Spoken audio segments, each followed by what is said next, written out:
Welcome, Yo Bro Nation. I am Zach. I am joined for the first time in a long time. I'm joined by the Jake Capone. Welcome, Jake. Woo! I was going to stream it, but I noticed immediately when I started streaming, it started lagging, so I'm just recording. This will be uploaded immediately after this. It started. The internet. I've noticed with OBS, the internet is so shoddy. If you have any sort of internet access going while you're on it, it immediately wants to cut off unless you have like the super strong bandwidth. So I've learned. So your recording is easy. It goes straight to a file. It's easy to upload. So, anyways, little backstage insider stuff. So the Royal Rumble. Oh Jesus, I was worried. Anyone who's been watching the channel knows that I have been extremely, extremely worried about, pretty much everything going on with Becky Lynch. And, yeah, I was worried they were going to screw this up. I really was. But, thankfully, nothing. Everything, I guess, they did what I think they were supposed to do. Becky Lynch, I think, is the right person who needed to win at the right time. And I will obviously dive deeper into my thoughts at that, but that is just my general opinion starting off. The Royal Rumble overall. Well, you know, I thought it would be a pretty decent show. You know, Jake, you haven't even complimented me on my new hairdo, by the way. Well, I mean, I don't know who you're trying to look like. Well, my kids said I looked like Daniel Bryan. That's what my kids said. So, well, you know, I'm thinking you're trying to go for Capone, but just not pulling it off yet. So yeah, I know what you mean. But this was a show with some ups and some downs. Shout out to Simon again. I don't know how I feel about this Royal Rumble. I'm happy with who they picked. At least me personally, I'm happy with who they picked to win each Rumble match. There was a couple things that happened inside the Rumbles that I found kind of unnecessary. A couple things that happened before the Rumble that led to one of the Rumbles that I found extremely unnecessary, and I'll obviously get into those. One of the glooming things is, this show was too long. It is almost midnight. This show didn't end until almost 11 o'clock. Why? Why was this a 5? No. The 7-hour show from the pre-show till the end was almost... It was 7 hours. 7 hours. That is too long. This is not WrestleMania. It's the Royal Rumble. Can we just keep the pay-per-views at 3 hours? Please? Like, or at least keep it under that 4-hour mark.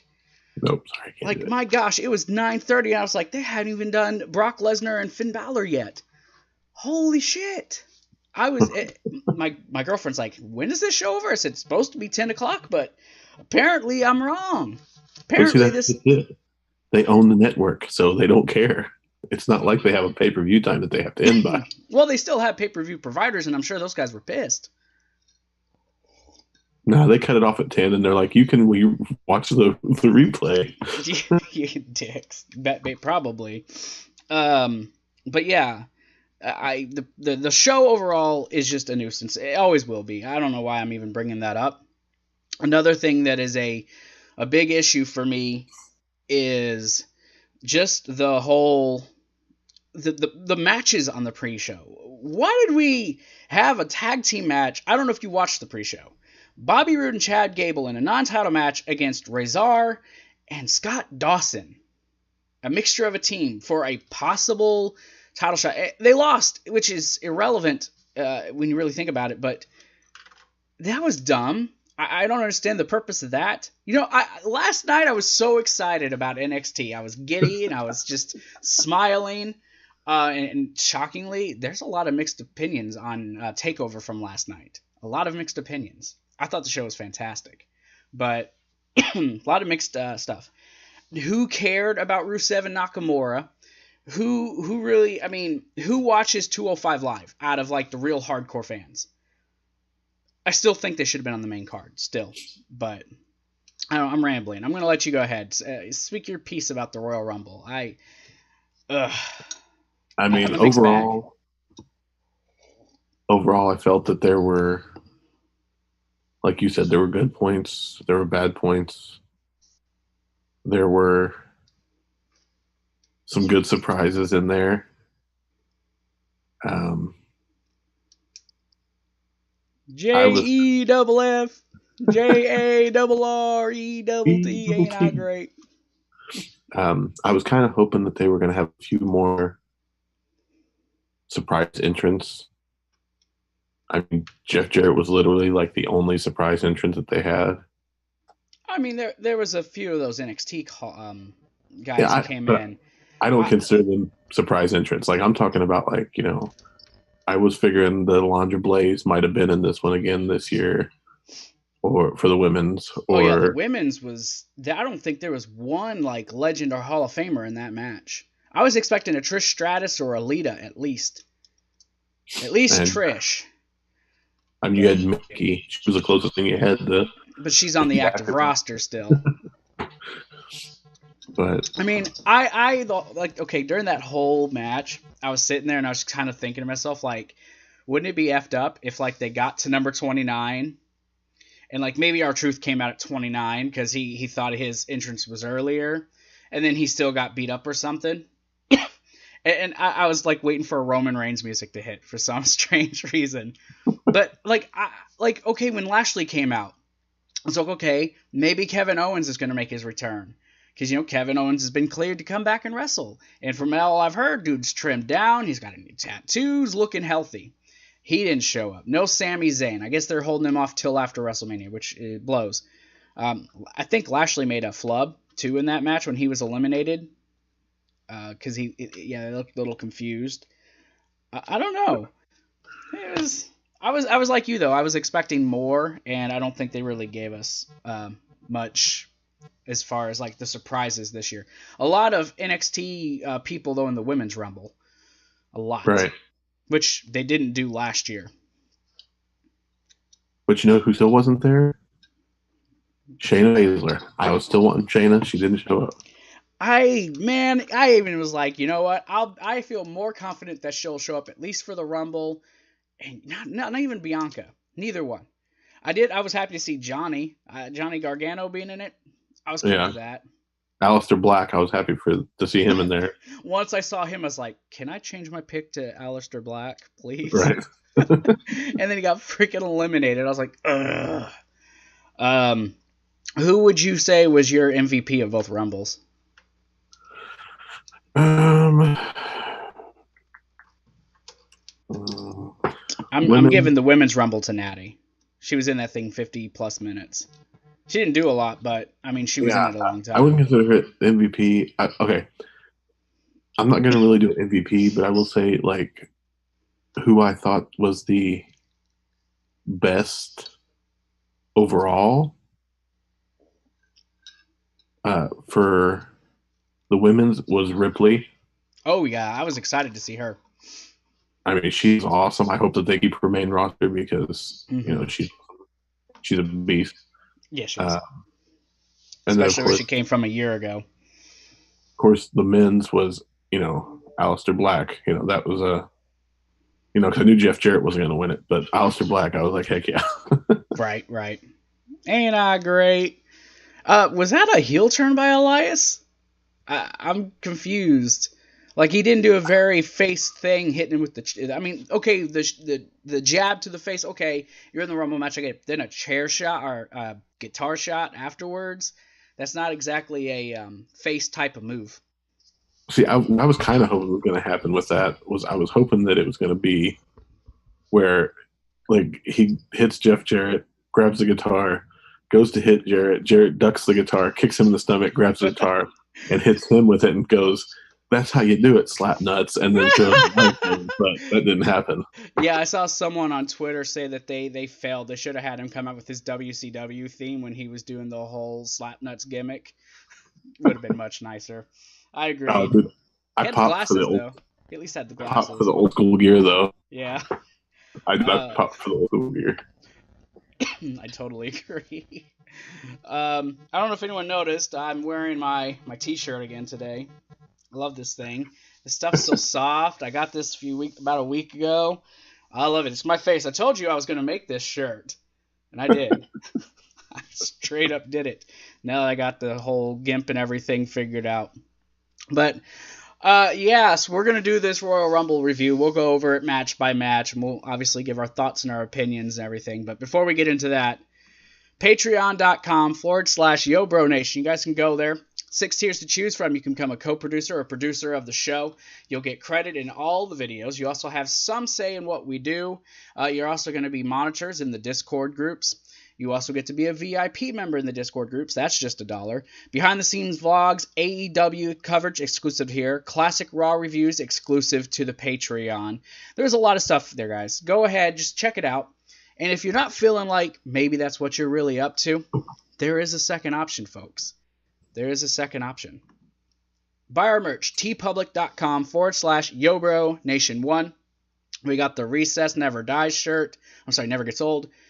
The Charlotte Reigns Prototype 1, the old school YoBro Gaming Reviews t-shirt, and the new YoBro Nation gear.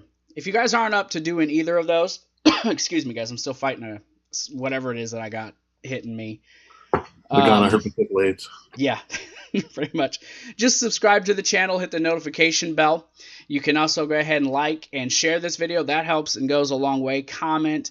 You guys can also go, because it's still down in the description, you guys can go to Jake Capone's channel. He's got this thing called the Emerald Empire. It's a podcast that he does with some of Which you can also find if you look up. We are also on Spotify, iTunes, Stitcher. Basically, anywhere you can find podcasts, you'll find the Emerald Empire podcast. Just look it up. You'll see a big green diamond as a logo. We've already got 2 episodes uploaded, working on a 3rd episode, and we are getting ready to start doing some wrestler spotlights. So I'll be doing some one-on-one interviews with some different wrestlers, mostly independent, but we are going to also talk to a couple of legends in the business. Going to try to work out a interview with Bullet Bob Armstrong. Right.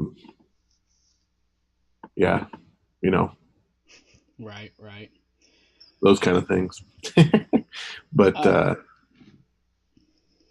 sounds like the plan. You guys go there, subscribe to him, like I've said before. There's plenty of subscribe and like the podcast, especially on give some reviews on iTunes. Very nice. All right. Also up on the channel right now is the 2K19 draft. Also our first episode of 2K19, the Royal Rumble.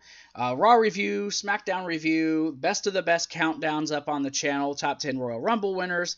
This coming week will be the Retro Rewind review with Sold Out 1998. That's coming up.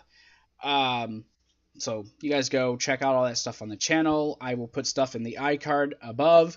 You guys can go and find stuff there. So let's go ahead and let's dive into this. I have a book of notes that I took during this show. Didn't take any notes, but I'll go off the top of my head, so we'll be good. First off, the entranceway. So simple. I liked it. Just the 3 LED boards. Simple, right there in the dugouts. I loved it. Beautimous. Mm-hmm. And I love the use of the 3D graphics for the entrances, too. That was pretty nice. Yeah, it worked actually well when you don't have everything else around it. Because that was one of the things I was curious about. Like, okay, if this was just, say this was in where TakeOver took place, they would just use the regular old entranceway, whatever. So I was like, what are they going to make this like this huge thing? No, they just made simple use of the dugouts. It was probably a lower production budget with them doing it that way. So I like that. With a really long ramp to get to the ring. Yeah. It kind of reminded me, the way it was set up, it reminded me like I think it was WrestleMania 8, where they had to kind of come in at an angle and come back around, and it actually ended up causing, issues towards the end.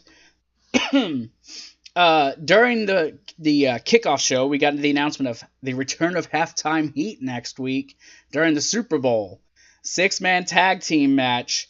Ricochet, Aleister Black, and Velveteen Dream versus the reunited DIY and Adam Cole, baby. I'm excited to see that next week. Adam Cole, baby. Baby! I love it. I love it. I love it. Yeah, we had a match that I honestly didn't give two shits about, with Bobby Roode and Chad Gable against Razor and Scott Dawson. I took minimal notes for this match. Miscommunication at the end by Dawson and Razor led to that moonsault neckbreaker. Roode and Gable won. I didn't see the point, why they had to throw this on. Where did they cut time for? I guess is my issue. I don't see the point. Yeah, I was kind of... my whole thing with that is, why did they put the two randos together to face, Bobby and Gable? Yeah. I mean, you have so many tag teams that are legit tag teams that you could have put in there with them that would have had a better match. Yeah.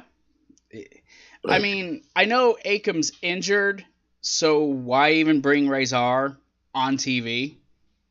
Right. Just, especially in this situation. And I thought Revival was going to move on to Ryder and Hawkins. Well, no Zack Ryder tonight. Not really surprised. So, I don't know. It was a waste of time. I don't really feel like dwelling on it. I'll move on to another match that I honestly feel like it was a waste of time, with the United States Championship match.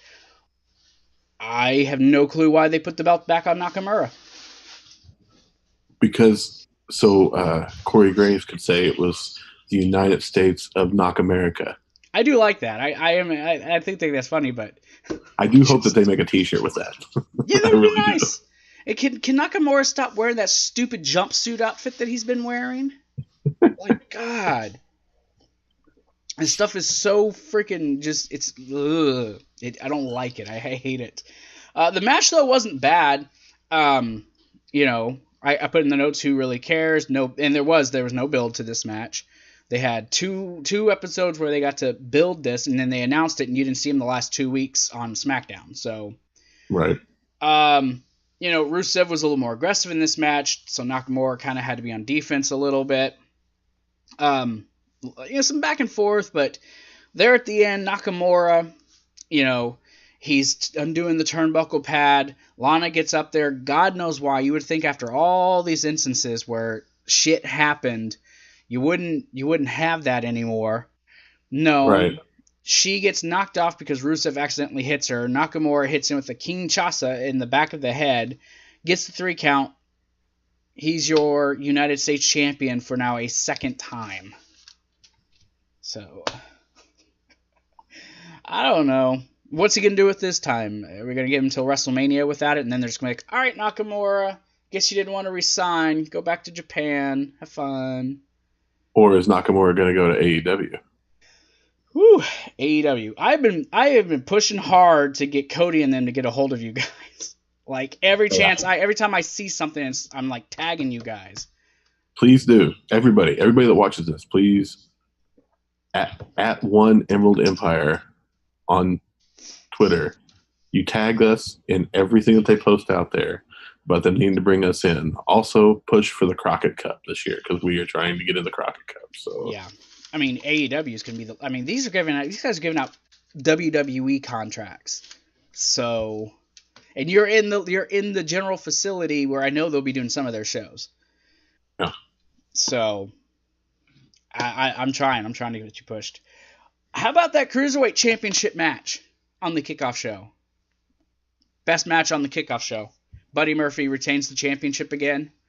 I am very high on Buddy Murphy, and I was very upset that they weren't a part of the main card. I thought it was good. I'm kind of glad they weren't part of the main card, just for timing reasons. Yeah. But, yeah, definitely, that was definitely the match of the pre-show. Man, I was happy to see Hideo back. I feel sorry for Tozawa. Oh my gosh! Right. Because the catch the kick, throw it in his face, catch another kick, throw it in his face. Exactly. I'm like, I love that. I love that whole spot, but like, I really want to see a singles run of matches with Hideo and Tozawa against each other, because that would be awesome. Yeah. I mean, I feel like 205 Live is a dead or is a sinking ship going down. Just because they put them back on Tuesday nights after SmackDown when half the crowd is dead and ready to leave. But as far as the match quality, I mean, 205 Live is on par with NXT. Well, and I honestly think if they were smart, they would just dissolve 205 Live, add the Cruiserweight division to SmackDown. Yeah, they're already traveling with them. And, just give one match a night, or one match show is for the Cruiserweight division. Yeah. So you have him defending his title, or you have a number one contenders match, or you have a multiple man match with them so they can do everything. But do it that way so that, I mean, look how much of a crowd that brought into WCW when they first started doing the Cruiserweights. I know that was one of the points that I actually made when I was talking about it. The Cruiserweights, they always opened, or not always, but most of the time the Cruiserweights opened the Nitros and most of the pay-per-views. Very seldom they didn't. But they always got the crowd hyped for the shows. I'm not saying these guys are Rey Mysterios and Eddie Guerreros, and I don't think they're going to be putting on a 5-star classic type matchups. I brought up Billy Kidman versus Juventud and Rey Mysterio at Starrcade 98. And then going from that, which was about 20-25 minutes, to another 15 to 20 minute match with Eddie and Kidman. Those guys stole the show when the show had just started. There was not a single match on that show that was better. And that was most of those shows. I mean, I think that if they pushed it like WCW did, I mean, WCW didn't really like push the Cruiserweights, but they highlighted them. Right. If WWE highlighted them instead of trying to hide them on their own show, I think that you would get those classic matches, because Buddy Murphy is just as good, in my opinion, as say Dean Malenko.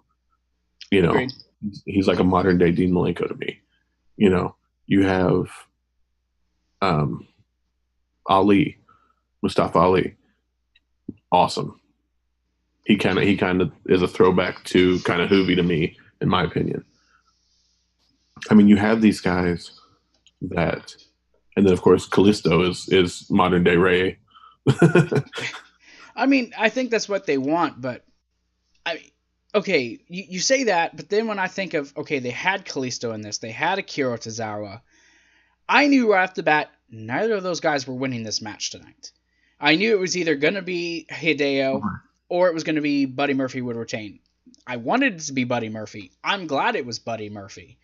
To me, Buddy Murphy could go well beyond what the Cruiserweights are doing. And if you got guys like him, got guys like Drew Gulak and Cedric Alexander, those guys need to be featured better. So being on the pre-shows, like, I was happy. You remember, I was ecstatic that they were on the main card for Survivor Series. What have they done since then? Pre-show. That's all they've done. Hell, throw them on NXT even. Let them do a takeover match. I don't care if they do it on the UK or whichever. I don't care. I mean, that's the issue, though. They have, like I said, that WWE has taken the Cruiserweights and like, oh, we're going to put you on 205 Live. But then 205 Live is just an afterthought. They don't actually promote and push 205 Live like they do Raw and SmackDown and NXT. Well, hell, SmackDown half the time is promoting Raw. How often does Raw actually promote SmackDown outside of the commercials, because USA is going to run those? But I don't know. But this match was it's not a 5-star classic, but it was a really solid match. And those kicks at the end by Buddy Murphy, he was just nailing everyone with those things. Those things looked like they hurt. And him finally hitting, which was that one on Kalisto when Kalisto was coming off the top rope. I thought he killed the poor guy. But then he ends up hitting Hideo Itami with 2 of them, hits Murphy's Law, gets a 3 count. Buddy Murphy, Mr. Alexa Bliss, retains his championship and is going to continue his reign, which will probably end at WrestleMania losing to Cedric Alexander, now that Mustafa Ali is no longer on the roster. And by the way, how beautiful does Murphy's Law look? Oh my gosh, that is a sweet looking move. My gosh, that's what I'm saying. I love what Buddy Murphy does. But now we are into the main card. So the Royal Rumble did take place at Chase Field in Phoenix, Arizona. The opening package, all their hype packages are pretty good. Matches don't always follow in tow. The show opens up with Becky Lynch versus Asuka. That was kind of a giveaway. Becky's probably going to find her way into the Royal Rumble later in the show. People get mad because there's spoilers in these videos. Well, we're reviewing a wrestling show. It's common knowledge on Twitter. Obviously, we're going to talk about it. So, all right. So, Becky Lynch and Asuka. Not the match I expected. This was kind of a down for me. I don't think we got everything we could have got out of these two in this match. I don't know if that's because Becky ended up in the Rumble later, so they kind of held back a little bit. I mean, it wasn't a bad match. I'm not saying it was, bad or anything, but I kind of feel like they didn't give everything they could have gave in this match. Yeah, I kind of agree with you.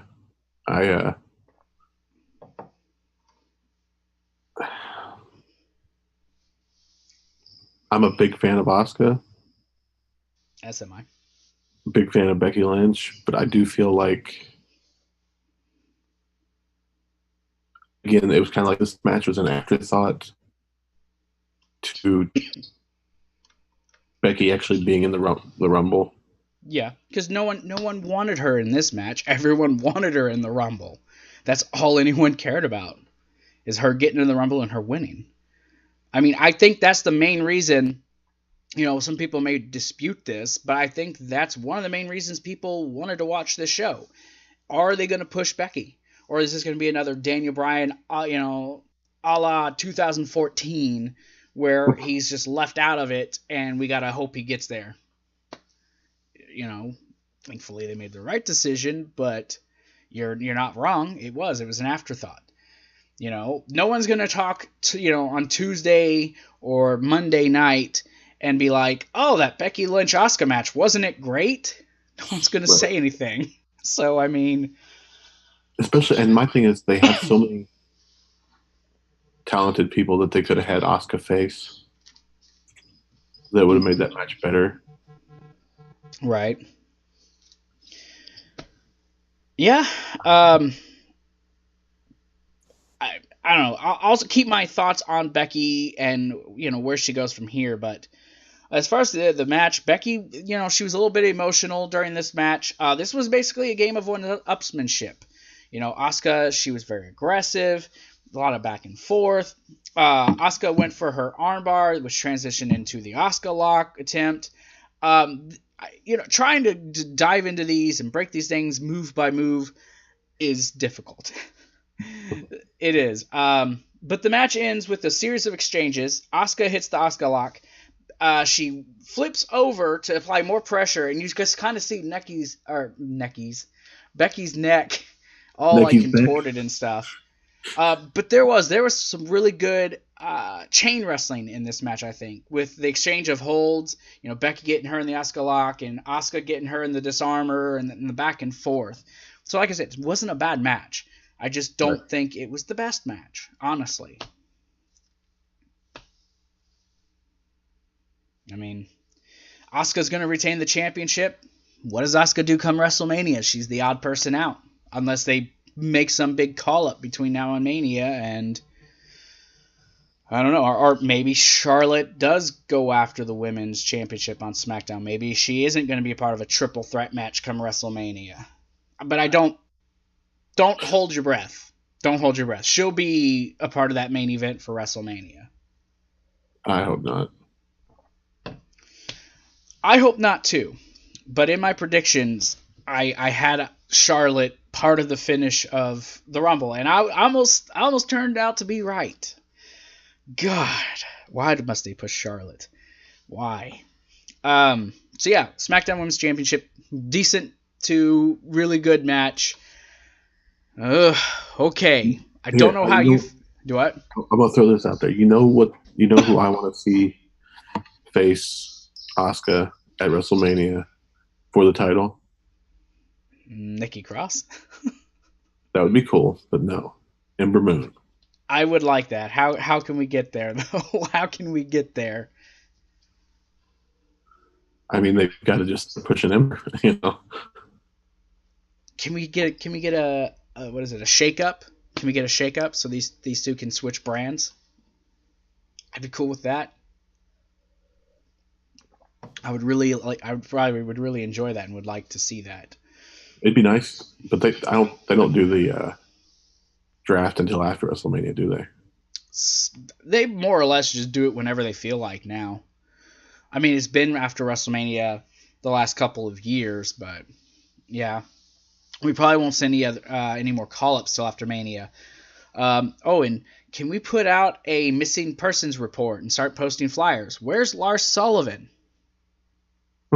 What happened? Thought he was showing up. Okay. Yeah, why wasn't he in the Rumble? I don't know, because he went home. He had a boo-boo or something. He was had anxiety and was nervous about going out there with the big kids and playing on the playground. I don't know. Like, I know I sound very insensitive right now, but basically that's what it came down to. Was he was supposed to have his dark match, and he couldn't do it. He got panicky, and he went home. He got hurt at Recess? Yes. Yes, he got hurt at Recess. I beat him up. Me and my beard. Okay, so I'm curious to know what your opinion is. Shane McMahon and The Miz as a tag team. Winning not just a tag team. The best tag team champions. Oh my best God. Tag team in the world. I predicted that, actually. I figured they would probably win, but I was hoping I would be wrong. This match was I don't even know. Just please say something, because I don't even know what to think about Shane McMahon and The Miz are now the SmackDown Tag Team Champions over the Usos, over New Day, over Sanity, over the Good Brothers, even over the Bar, even over the Colognes. They're the champions. I can help you with this. Are you ready? What's Shane's last name? Is it McMahon or something like that? Exactly. I don't know this name. I don't know who this McMahon character is. Oh my goodness gracious! And what is this going to lead to? What's this going to lead to? It's just going to lead to Shane versus The Miz. Probably at WrestleMania. They'll probably lose the belts by Fastlane, and then they'll have a match at WrestleMania. Ultimately, where this will lead. The Bar last year got jobbed out to a 10-year-old and Braun Strowman. And then this year are losing to a almost 50-year-old, very, very part-time guy and a tweener in The Miz. Who've never had an actual match as a tag team, just a couple job matchups. All because Mrs. Daddy doesn't love him, so he needed Shane to be his partner. When the Miz is winning. Here's my question. Do you think they're doing that whole thing, and then they're going to have, like, The Miz get caught on camera talking about how it was all a ploy to get the tag team titles, and da-da-da-da-da, and then Shane's going to get pissed off because he was used, and then that's going to cause them to kind of go at each other? No. Actually, I think it's going to be the opposite. I think it's going to be Shane that's going to be the one who turns heel. I do. I think it's going to go that way simply because I think somewhere down the line we will get another Daniel Bryan Miz feud, but they're going to be on the opposite sides this time. And they've been leaning towards Miz babyface for a while. And maybe you're probably right, and I'm probably going to look stupid later on, and they'll be like, God, what is this guy even talking about? But that's what I think. I think this goes with Miz being the face and Shane being the heel. Because that's kind of what they were going with before they started this whole new era bullshit that's really not a new era at all. That's where they were going. But, so.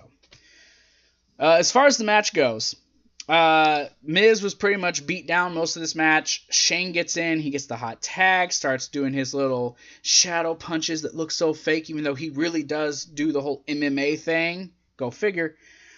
Ends up trying to go for a coast to coast, gets caught. That whole getting caught into the Cesaro swing, that was sweet looking. I'll give him that. Now, can we talk about the fact that he held his shirt so it wouldn't fly up the whole time through the swing? Yes, he's all like, I think he hit his head too. Yes, Shane is a 50-year-old part-time guy, but that shooting star press was a thing of beauty. To me. For a guy who has never, I don't think, has he ever even done one before? I think so. Once. I mean, look at his age and the fact that he's not a full-time wrestler. For him to be able to pull that off, I think is pretty good. All I got to say is the takeoff for his, I had a flashback to Brock Lesnar, and I was praying that he actually made the rotation. He did, though. That's the thing, though. Brock did that on a regular basis in OVW, so how he fucked it up. I think they said he kind of slipped coming off the rope. But still. Yeah. Skull-crushing finale to Sheamus. Shane hit the shooting star press. Got the 3 count. Miz and Miz Daddy celebrate with Shane, and that's how that whole godforsaken thing finished out. So here's the WrestleMania match. Are you ready? Okay. It's The Miz and Miz Daddy versus John Cena and his daddy. Oh God. Money. Right there. John Cena and John Cena Sr. Exactly. Just money. Oh, it's a triple threat tag, and then it's going to be Shane O'Mac and Vinnie Mac. Oh, no. Fatal 4-way. And then we have Chavo and Chavo Classic. Oh, is he still alive? There you go. That's what we're booking.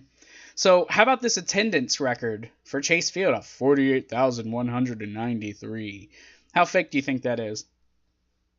I don't know how fake it is, but I will say that it looked like there was a lot of people there. I was happy with how they did it. They set it up and how packed it looked. And the arena looked beautiful. It did. I think Chase Field's gorgeous. Those hamburgers. Oh, I don't want one of those. Those look like a heart attack. I'm dieting, so it made me feel. I had a heart attack looking at it. Like I gained 10 pounds taking a peep at it. Like, oh, I gained weight. Okay. So, some people have been hard on Ronda Rousey. I was one of those at first, but by her her Money in the Bank match, I even had to shut up. This Sasha Banks Ronda Rousey match, while not perfect, there was a couple miscues in this match. I think was a pretty solid match, but I don't know where it goes from here. Ronda Rousey, Sasha Banks, Raw Women's Championship match. Ronda Rousey was in there looking like the White Ranger. And a little bit of Rita Repulsa with that black makeup on her eyes. Again, Ronda Rousey, please stop wearing so much makeup. Holy fuck. Slow down. Yeah. I enjoyed this match. It was another match I don't think lived up to what people were expecting it to be. I mean, I don't know. Some people I think were expecting like this 5-star classic with these guys. I was not one of those people. I did not expect that. But it was a good match. I will say that I am very pleased with the effort and the time that Ronda has put into her in-ring work. I agree. I mean, the fact that she took that superplex flawlessly off the top, beautiful superplex, by the way. Like, her doing less MMA and more actual wrestling stuff looked awesome. I mean, to me, she's starting to get to where she needs to be. She's starting to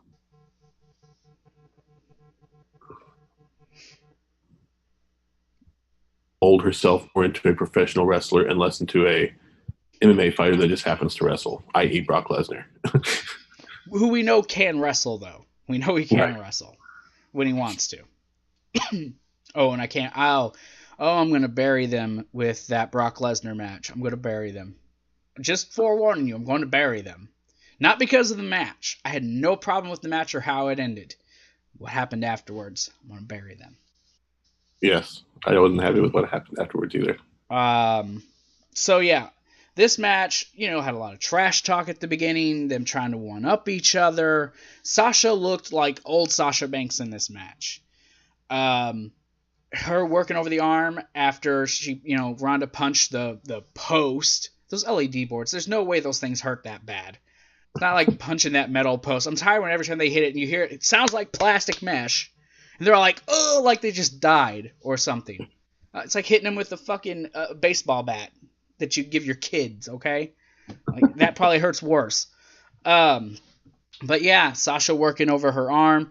I loved the attitude Ronda Rousey had when she looked at the crowd and says, oh, I can't wrestle? Well, let me show you. And then she just started suplexing the crap out of Sasha doing the Three Amigos, which for those who don't know, why is she doing Three Amigos? Does she like Eddie Guerrero? No, because Eddie Guerrero is Sasha's favorite wrestler. So she's showing her up like, I can do this better than you can. Ronda wrestled more in this match.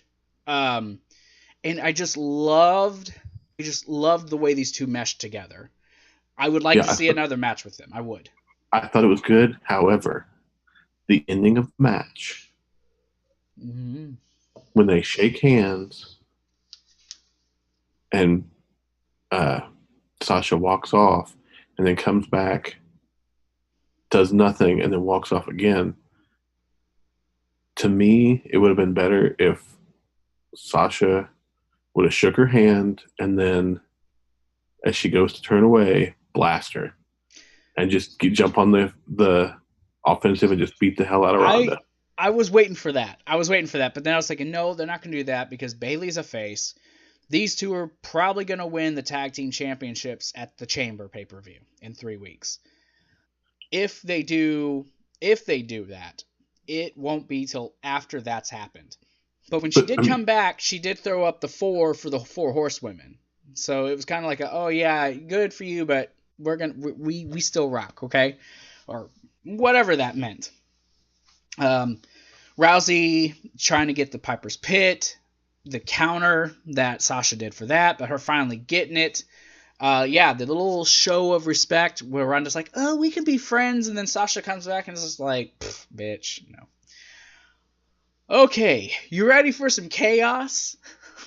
Do you have anything else you want to say about Ronda versus Sasha before I move on? No. Okay, good. The Women's Royal Rumble match. Woo, what a doozy. I had to pee so bad during this match, but I couldn't leave because I'm like, if I walk away, I'll miss an elimination or I'll miss something that's important. So I'm going to go over who entered the match, and then I'll kind of go quick rapid fire notes and who was eliminated and by who. All right, so there was 30 women in this match. You had Lacey Evans at 1, Natty at 2, Mandy Rose at 3, Liv Morgan at 4, Mickie James at 5, Ember Moon at 6, Billie Kay at 7, Nikki Cross at 8, Peyton Royce at 9, Tamina at number 10, Xia Li, I was shocked to see her. She was in the Mae Young Classic for those who don't know. Sarah Logan, number 12, Charlotte, number 13, Kairi Sane. I guess she no longer has hand, foot, and mouth. 15 was Maria Kanellis, why was she there? That was a spot taken up that didn't need to be done. Naomi at 16, Candice LeRae at 17. I kind of liked seeing Candice, her and Johnny getting to be main roster. 18 was Alicia Fox. Casey Catanzaro, however you Miss Ninja Warrior. 19, Zelina Vega at 20. I loved her Vega outfit. The blades and the mask. Very nice. Shout out for Street Fighter. Ruby Riott, Dana Brooke, Io Shirai, which I popped for. Rhea Ripley, I popped for even more. Sonya Deville, Alexa Bliss, Bayley, Lana, who was eventually replaced by Becky Lynch, Nia Jax, and Carmella. So, Lacey Evans, she cuts a promo to start the whole thing, talking about how she's the one and true lady of the WWE, and that she's there to clean up the women's division. Natalya came in. Natalya set the record for 55 minutes and 58 seconds. That's the longest a woman has been in a Royal Rumble. She was the Iron Woman. That ain't who I picked. I forgot who I picked. Honestly, don't remember, but it wasn't her. I think I picked like Bayley or someone to be the Iron Woman. But Charlotte had the most eliminations for a women's Royal Rumble. So look, Charlotte gets another one. And I think they said Charlotte was in this like for 40 minutes. That don't sound right with her being at 13, but who do I know? So Liv Morgan comes in the ring. She's immediately eliminated by Natalya. Billie Kay, when she comes out, she's kind of refusing for Peyton Royce until she gets there. Nikki Cross, they got chaotic Billie Kay. She's finally in the ring. Wait. Pop of the night was Hornswoggle. Oh my gosh, yeah, he had the biggest pop when he's under there with Selena Vega, and she's just like, he's looking like, it's like, oh my god. And then he chases her out. I hope they do a running angle with him like just showing creeping on her, just creeping on Selena. So like every time she shows up, like he'll be in the background. Like no acknowledgement though. They can't acknowledge it. He's just there. You see him, but right. No one else does. Tamina eliminated Mickie James with a hard elbow. Xia Li, she looked pretty good while she was in there. Ember Moon hanging off the ropes by her feet. I thought she was going to slip. Nikki Cross tossed out by both Iconics. Renee, when Charlotte came out, said the dumbest fucking thing I've ever heard her ever say. I guess everyone else should just get out of the ring now. I mean, Charlotte's obviously the favorite. And Corey's like, yeah, but everyone's here to try to win, Renee. Like, why, who told her to say that? Everyone should just get out of the ring because Queen Charlotte's here. God, this is what makes me cringe about Charlotte. Because even though she has lost to Becky now between Hell in a Cell to this, including the Rumble and the TLC, Charlotte's not beat this woman in like 5 months. 5 months since she's beat Becky. Yet they still put her on a pedestal over Becky.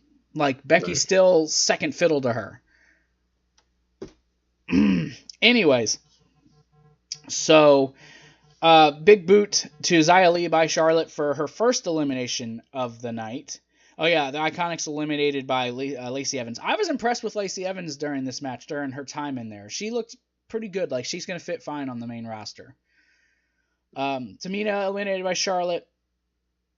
Kairi Sane and Charlotte start exchanging chops between each other. Natalya and Kairi Sane knock out Sarah Logan.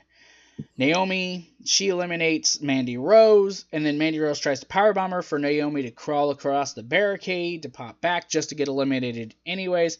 So I guess it's going to be Naomi's going to be the Kofi Kingston of the Women's Rumble, I suppose. Yeah, pretty much. I'm not a fan of Naomi. I've made this perfectly known. I can't stand her. I just wish she would just straight up go away. Can we talk about Corey Graves' infatuation with Mandy Rose? Oh my god! I did like this. Renee's like, have you ever actually talked to her, or do you just talk about her when she's not looking? He's well, like, I love it because at one point Corey they were saying something, and Corey was like, "Oh, and by the way, Mandy Rose is still in there too." It's like, thanks, Corey. Oh my god. Isn't he married anyway? He is. He's married with kids and everything. It's totally like show based, but it's just it's just funny though. Oh my gosh, Alicia Fox, get her away! Golly, Charlotte and Lacey Evans, I liked their interaction. Charlotte eliminated her. Alicia Fox eliminated Maria Kanellis. Then the Riot Squad came out and just started pretty much working on everyone. Alicia Fox eliminated by Ruby Riott. Candice LeRae eliminated by Ruby Riott. Kairi Sane eliminated by Ruby Riott. Then Io came out and did her beautiful looking moonsault. I like someone even said, Charlotte, take note. Yeah, Renee said that. Charlotte should take note. Yeah, she should. Io Shirai's beautiful moonsault. Rhea Ripley then came out and just beat up everybody. Yeah. Then Catanzaro was dumped out by Dana Brooke. That girl caught herself, walked on her feet, leaned back, wrapped her legs around the post, and pulled herself up and got back in the ring and then got eliminated by Rhea Ripley. Dana Brooke eliminated by Rhea Ripley. And then the whole Hornswoggle thing, when he showed up, chases Lena Vega around the ring, so she gets eliminated by Rhea Ripley. Sonya Deville eliminated by Alexa Bliss. Alexa Bliss didn't do much in this match. No. Yeah, I didn't expect her to win. Bayley takes down everyone when she gets out there. Ruby Riott eliminated by Bayley. Ripley eliminated by Bayley. Lana finally shows up, walking slow. When she started staggering and the medics showed up, even the crowd knew Becky's coming out. Becky's going to show up. Nia Jax, then she attacked her. Nia eliminated Io. Nia eliminates Natty. Becky finally comes out, wants to replace her. She gets in the ring. Fit Finley was there. Nice to see. I was like, pop for Fit Finley. Nice, very nice. Stare down between Becky and Nia. Charlotte gets into that, of course, because Charlotte's a spotlight stealer. A whole bunch of crap happens. Bliss and Ember Moon on the apron, they're brawling. Bliss eliminates Ember Moon. Then Bayley and Carmella eliminate Bliss. Nia teases breaking Becky's face. Charlotte stops that. Carmella and Charlotte are fighting, with Charlotte finally eliminating Carmella while she fights with Nia on the apron. The final four for this match were Becky, Bayley, Charlotte, and Nia Jax. Nia has Bayley on the apron. Charlotte eliminates Bayley. People booed that. I don't think people liked Bayley getting eliminated. Nia beats up both Charlotte and Becky. Charlotte fights back. Nia tries to eliminate her. That fails. Charlotte lifts up Nia over the ropes for Becky to finally pull her down. Becky goes up onto the steps. We get the stare down. It's like, oh, Charlotte and Becky, they're the final two. What's going to happen? And then she gets up tweaking her knee, and the match just died at that point to me. We did not need more Nia interfering. So what? This whole freaking... There was too much Nia Jax tonight. Too much. Nia should have been eliminated when her and Becky got into it. Becky should have punched the shit out of her, did a freaking run against the ropes, and then just clotheslined her ass out of the ring. Honestly, or just eliminated her. That's what should happen. Or a drop kick or something. Nia should have been eliminated then. But no, Nia... I don't understand WWE's obsession with Nia Jax. Why they think she's... And we got more of her later in the night. Anyways, so the ref's about to raise Charlotte's hand. Becky jumps in the ring. No, this is my fight. This is my night. This is my night. And then basically, from that point on, it was just Charlotte working over her knee. Becky fighting out of it. But finally, Becky ends up ducking. And Charlotte goes falling out of the ring for Becky to win the Royal Rumble. Becky is the right person to win this. And then you get the... Yeah, where is it? Where is it? Oh, yeah, there it is.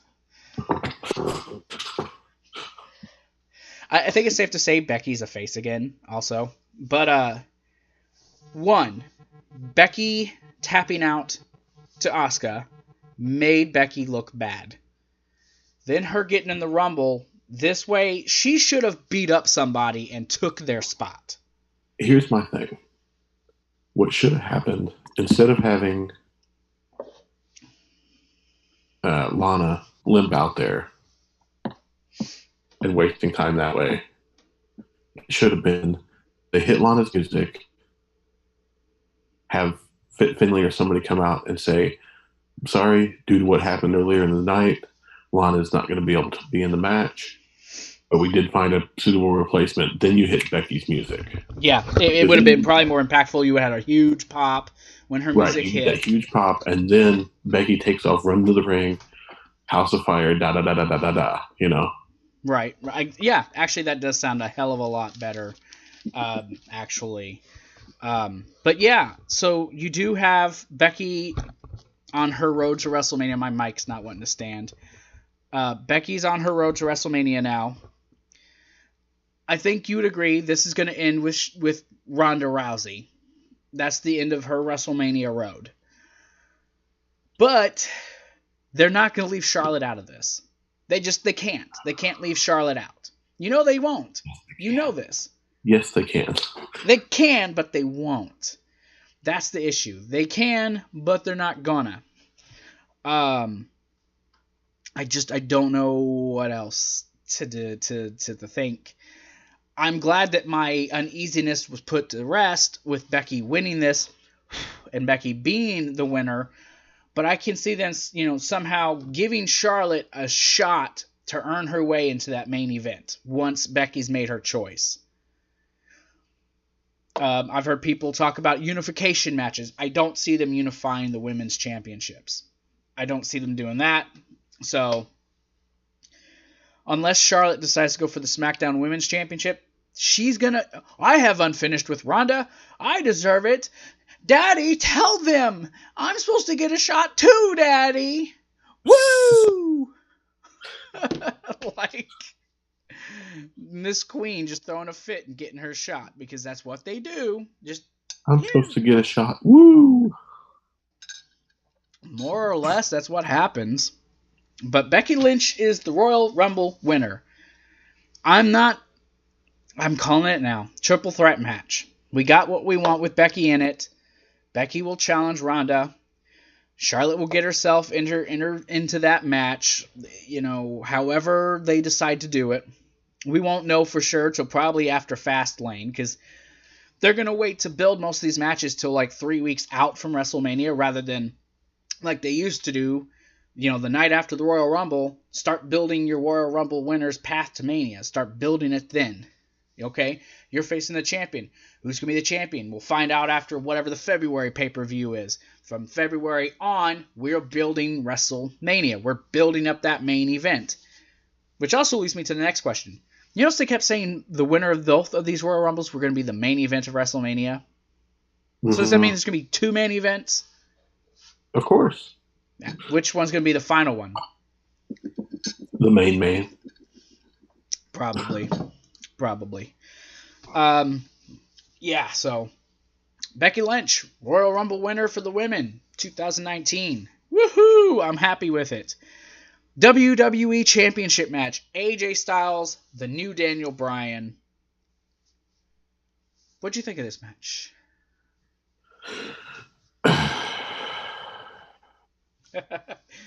You look like you're ready to just go, boo, yay! I'm just going to say one thing, and then I'll leave it at that. Okay.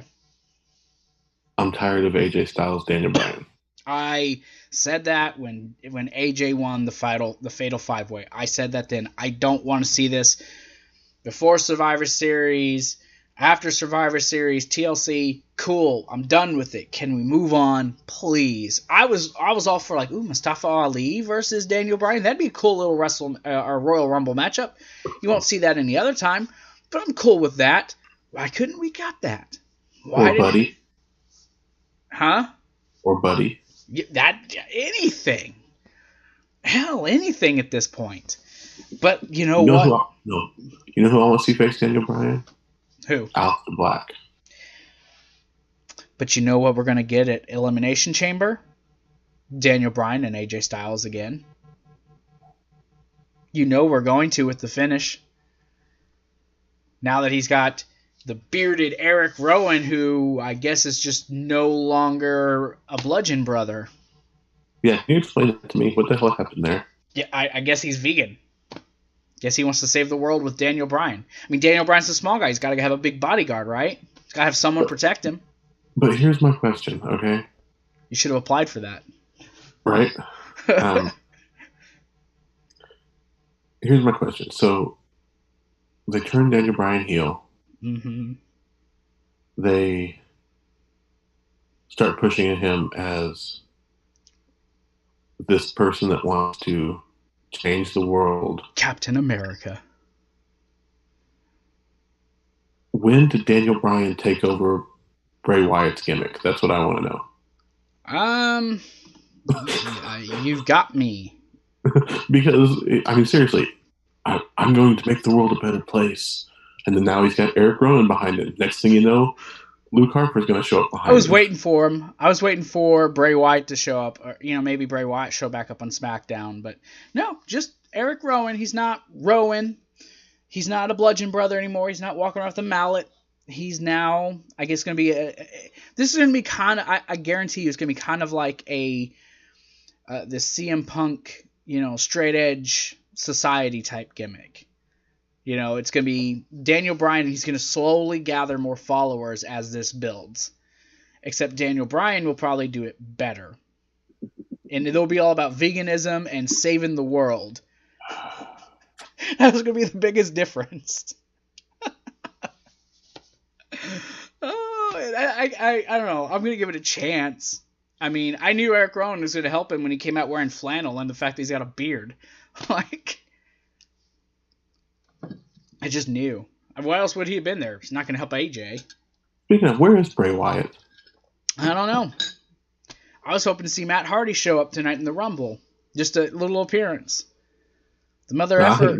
I think Matt's legit done. Well, he said on Twitter he's not retiring. He's been cleared for in-ring action.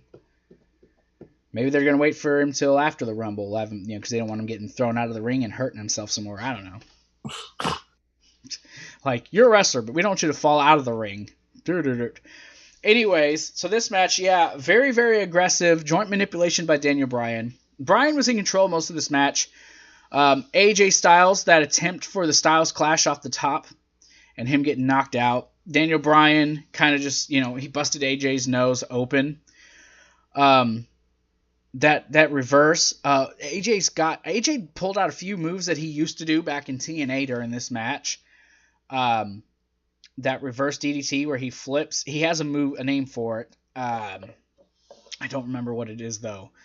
The label lock getting put on after Bryan puts his knees up on the 450 splash. Daniel Bryan does a back body drop off the top. Styles lands on his feet. He gets in the calf crusher. AJ pulled out. I put that out there. There was a really good story. And then, the whole Eric Rowan thing. Just, oops, I burped. Excuse me, everybody. It was a really good match. I knew it would be. But the finish ended up killing it for me. Oh, I'm just chomping at the bit to get to the Universal title match. Oh, so yeah. WWE Championship, this is not the end of it. I know they're going to go further with these two guys, so I'm just going to, I guess, have to deal with it because, it's the new WWE. We get new matchups and fresh faces. The same stuff. New matches, everybody. New matches. What they should have done? They should have kept the title on Rusev and let Andrade win it. And he should have been United States champion. And then he could have faced Mustafa Ali this summer. That had been a new matchup with new faces. Speaking of new faces, why was he not the Demon? Why was Finn Balor? This is the match. If you're Finn Balor, you pull out the Demon. Right. What the? He had already said he wasn't going. I've known for a couple days he wasn't going to be the Demon. But, I don't know, protecting the Demon character, I guess, is what they were doing.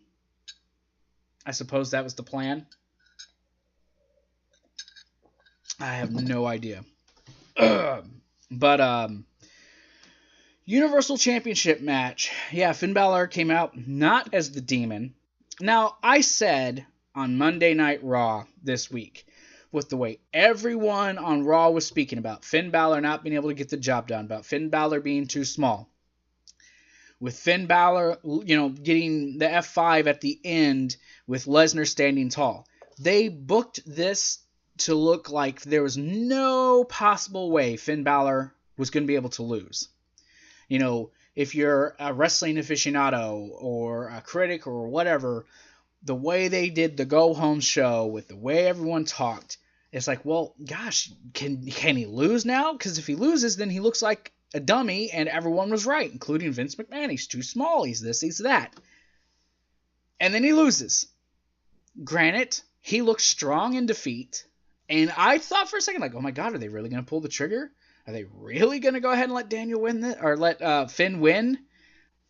No, but I had that feeling they wanted us to really believe, well, if they're talking like this and they're booking it like this, then Bryan's probably, or I keep saying Daniel Bryan, Finn Balor's probably going to win.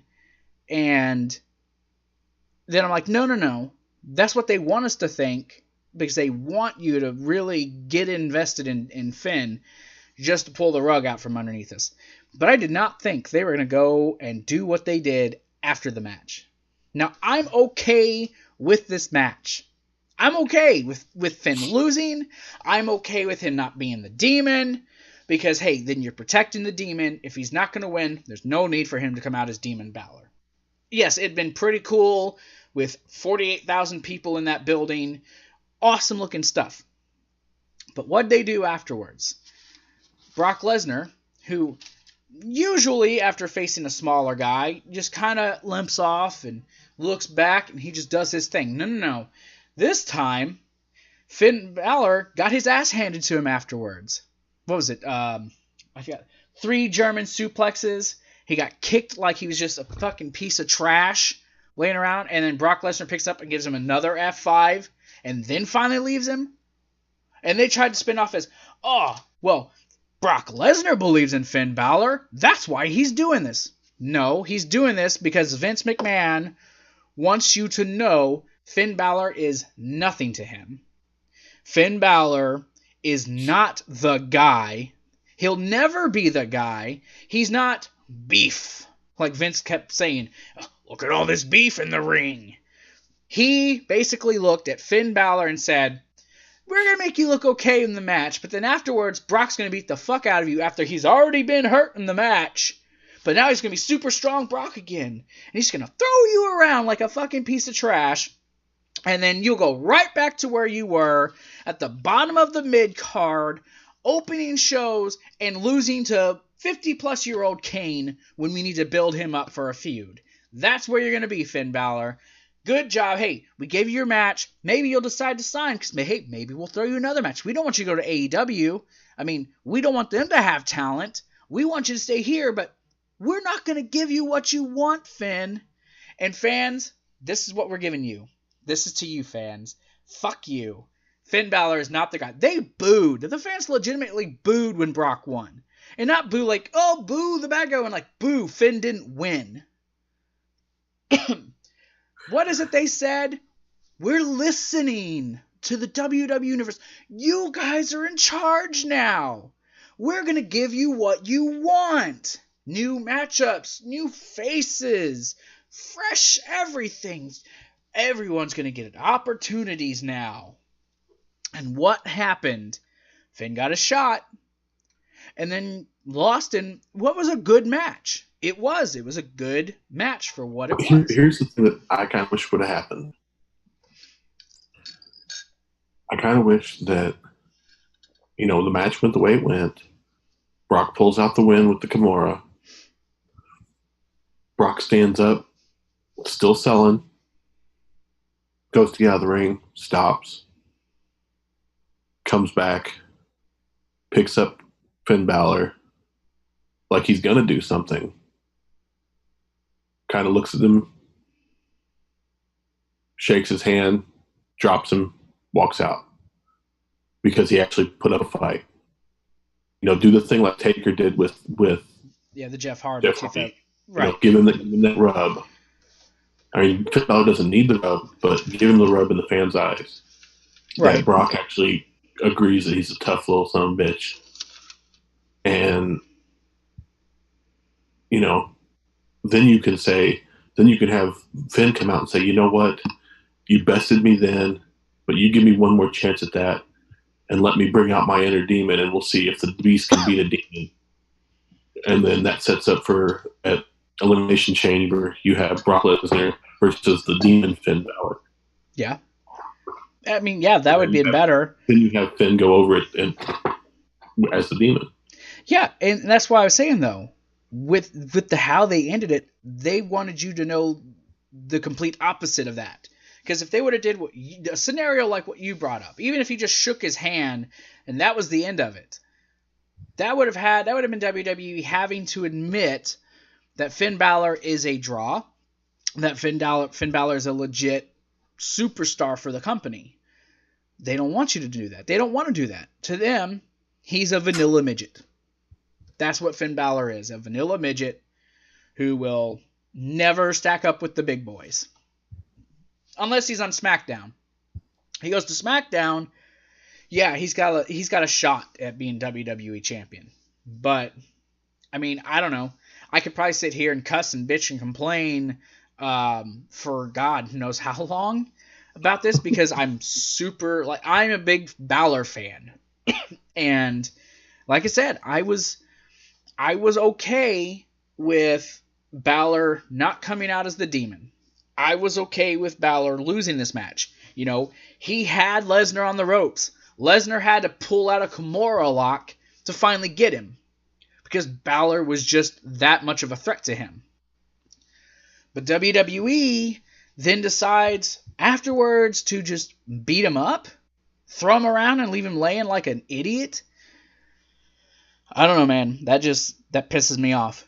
It just pisses me off to no end. It was like, okay, I can deal with this match. To why in the fuck did he have to just go? I mean, and the guy was hurt. Like, at first, he couldn't lift him up to do that shit. Remember?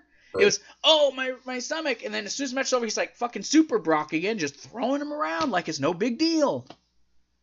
I'll F5 him. I didn't get to do that in the match. Oh, he's a threat, so that's why I have to do it. That's the logic they have? Oh, well, he's a threat. That's why Brock's doing it, because he's a threat. That's so stupid. That's just dumb. God, that's so... I'm so irate thinking about this, because Finn Balor is worth so much more. Same with the Revival, though. Revival keeps getting fucked over and treated like garbage. They want to leave, but they're, I guess, stuck in contract till 2020. So, I mean, I don't know. We're to the main event. You have anything else you want to say about Brock and Balor? No, I pretty well said my piece. Okay. I liked your piece, though. I think your piece would have went much better, and I think the fans would have responded better to it, too. Just saying. So it was the Men's Royal Rumble. WWE. Do what? Hashtag Jake Capone as writer for WWE. Yeah, because you'll bring up an idea of Mitch McMahon like, that makes too much sense. Trash. Get rid of it. No, that's why I'll bring it up to Triple H. Yeah. Oh, you're at the show last second. Come on. Yeah. So hot. Yeah. Big beefy men. Who? Finn Balor. Book him against Kane. Kane can beat him. Yeah. That's what that happens. God, that hurts your throat. I see why Steve doesn't like to do that. So yeah, entries to the Royal Rumble. Like he said, not a lot of surprises in this match. Number 1, Elias. Number 2, Jeff Jarrett. Number 3, Shinsuke Nakamura. Number 4, Kurt Angle. There's, I guess, a sort of big surprise. No. Yeah. Number 5, Big E. Number 6, Johnny fucking Takeover, Johnny Gargano. Number 7, Jinder Mahal. Thanks for showing up. Number 8, Samoa Joe. Number 9, Kurt Hawkins. Number 10, Seth Rollins. Number 11, Titus O'Neil. Number 12, Kofi Kingston. Number 13, Mustafa Ali. What did I call him? Seth 2.0? I wanted to see some interaction with those two. I was so excited. Number 14, Dean Ambrose. Number 15, No Way Jose. That was a waste of spot. Like, really, that was a waste of a spot. Number 16, Drew McIntyre. Number 17, Xavier Woods. Number 18, Pete Dunne. I popped. I marked out for Pete Dunne. Not going to lie. Number 19, Andrade. Cien Almas. 20, Apollo Crews. Number 21, Aleister Black. Number 21 is Aleister Black. 22 is Shelton Benjamin. 23 is Baron Corbin. 24 is Jeff Hardy. 25 is Rey Mysterio. 26 is Bobby Lashley. 27 is Braun Strowman. 28 was Dolph Ziggler. I thought he was leaving the fucking company. God, Who knows? this guy will never leave. Number 29, Randy Orton. Number 30 was supposed to be R-Truth, but Nia Jax was put into it. Ooh, I'll get to that. So yeah, Elias started this with doing a promo in the ring. Even Corey Graves was like, we've been here for 4.5 hours, and he's just taking his sweet time. Can we get to the match already? Even Corey Graves was ready to get the fuck out of there by this point. So he says he'll take a picture for the Diamondbacks because they've never seen a crowd this big. Says he will start this match and finish this match. Says he's going to do a song. Out comes Jeff Jarrett in his old attire. Jeff cuts his little promo.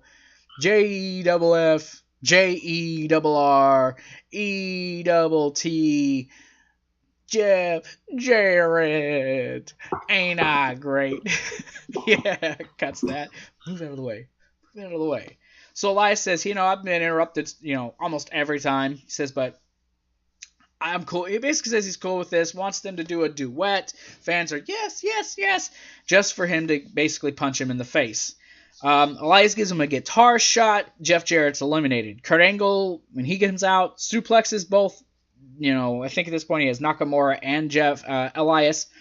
Kurt Angle Kinshasa by Nakamura and then eliminated.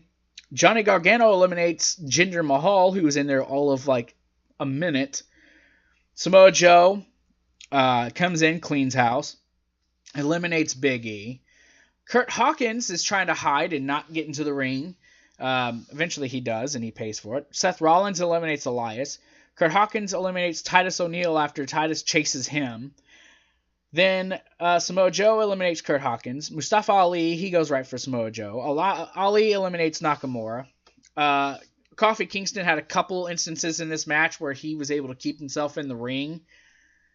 I don't know, as long as they can keep being creative, I guess it'll be something we'll see every year. He'll never win the Royal Rumble, but, that'll be something cool, I guess, to watch. Ambrose eliminates Johnny Gargano. Samoa Joe eliminates No Way Jose, who just kept dancing.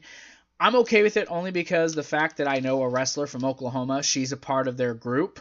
She's a conga line member now, so she's made it to the big time. She's in WWE. Woohoo! McIntyre comes in, destroys a couple of the people in the Congo line, destroys No Way Jose, and then comes in the ring and just claymores pretty much everybody. Xavier Woods saves Kofi Kingston. That was kind of neat. There's a couple times these guys' feet didn't hit, but I'm pretty sure they did. So yeah, but then McIntyre just eliminates Kofi Kingston and Xavier Woods, so thanks New Day again for being in the Royal Rumble.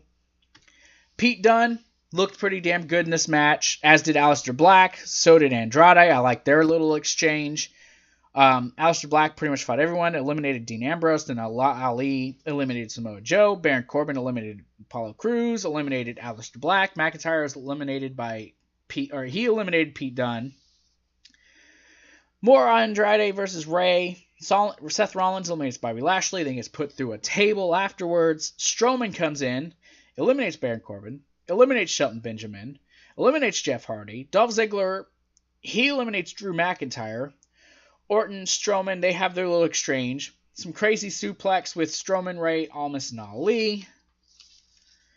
Then Nia Jax. This is where I was just like, why is this happening? What is the purpose of this? Where is this? What is this going to lead to? No, this was just a, oh my gosh, shock and awe. Oh.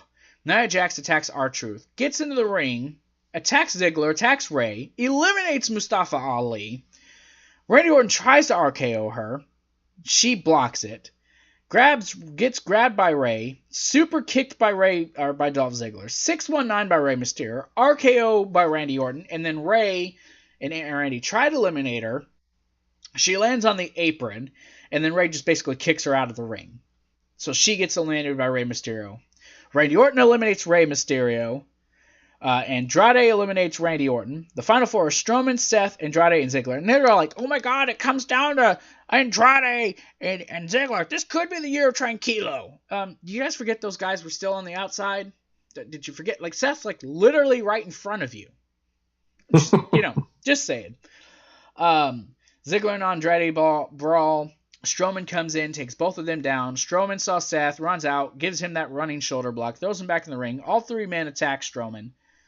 Strowman still eliminates Andrade, still eliminates Dolph Ziggler.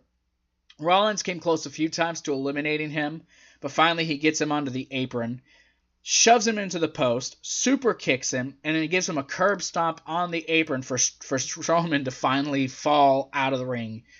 Thus, Seth Rollins winning the Royal Rumble and now going to WrestleMania to face Brock Lesnar. That's going to be the match. Brock versus Seth Rollins. That's going to be your WrestleMania match. So I feel like both winners are probably going to choose the Raw brand, and now they'll have to pick, who's going to face the champion come, for SmackDown's brands. That's what will happen, I think. Now I'm going to ask you this, because we've been on here for a while and it's late. What did you think about Nia Jax being entered into this match? What was the point? I was fine with it. I was actually okay with it.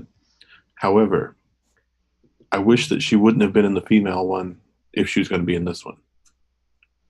Like, give that spot in the women's battle the women's battle royal to somebody else, and then have her mount an attack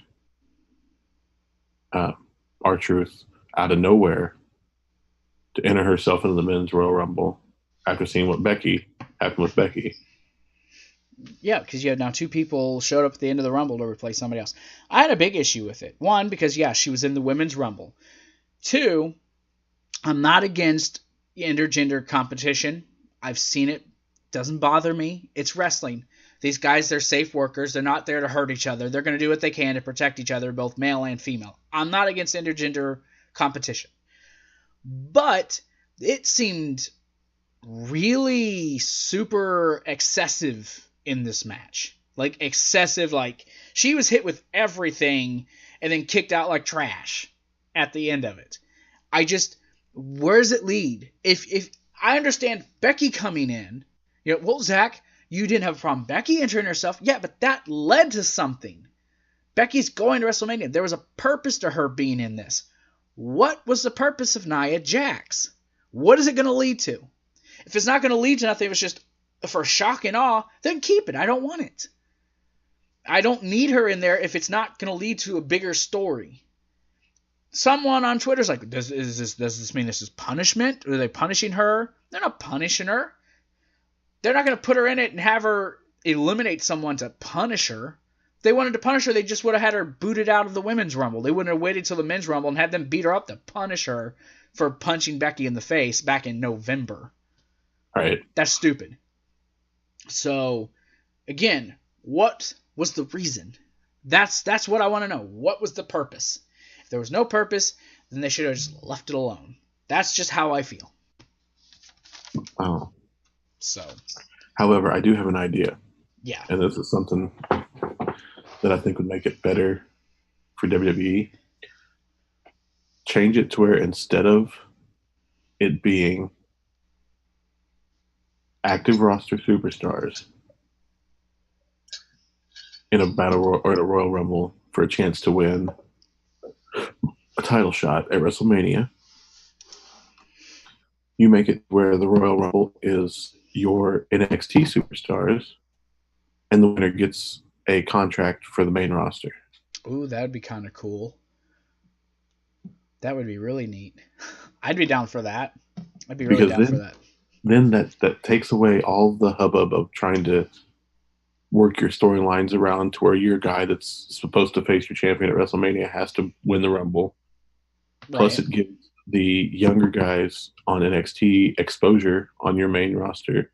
Also true. Plus, whoever you're wanting to push as next person to bring up, it's not just, it's the day after WrestleMania. Ta-da! Here they are. They actually earn their spot on the card, or earn their spot on the show. Yeah, that would actually probably make more sense, at least for that part. But yeah, I think they could do that. So yeah, this was the Royal Rumble review. We're at an hour and a half, longest review I've done in a while. I want to thank everyone. I want to thank everyone who came. I probably would have been here for a while anyways. Oh gosh, I just wish it would have ended earlier. It's like 1 o'clock in the morning. I still got to upload this thing, which will probably take about an hour. So I'm going to be laying in bed waiting for it to upload when my girlfriend's probably asleep already.